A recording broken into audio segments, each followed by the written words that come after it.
কি রয়েছে?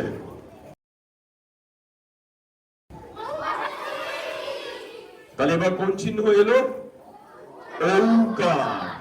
এই ঔকারও কিন্তু দুদিকে বসে। তাহলে মৌমাছিতে যে ময় ঔকার অনেকে কিন্তু গুলিয়ে যায় এইরকম দেখতে। ওকারের মাথায় একটা টিকি।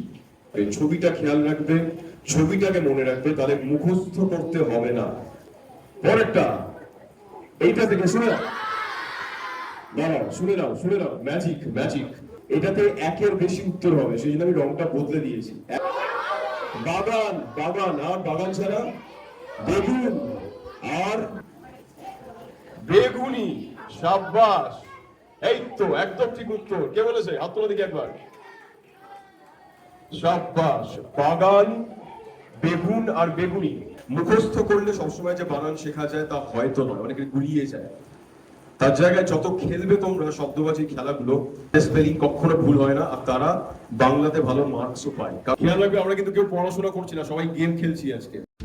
খুদে শব্দবাজি স্কুল কর্মশালার এই ভিডিওতে যাদের দেখতে পেলেন তারা ক্লাস 4 আর 5-এর ছাত্রছাত্রী। আর স্কুলের নাম Bharat academy and sciences, Uluberia. 45 minute থেকে 1 ঘন্টার এক একটা ভাগে ছাত্রছাত্রীরা বানান ছাড়াও আরও অনেক কিছু শিখল বাংলা ভাষার ব্যাপারে। স্কুলের প্রিন্সিপাল রুচিরা চক্রবর্তী নিজে উপস্থিত থেকে ছাত্রছাত্রীদের উৎসাহ দিলেন কর্মশালা শুরু করার সময়। ক্লাস 4 থেকে ক্লাস 12-এর ছাত্রছাত্রীদের ভাগ ভাগ করে, আলাদা করে, বেশি করে সময় দিয়ে এইভাবেই শেষ হলো শব্দবাজি আরও একটা বাংলা শেখার কর্মশালা।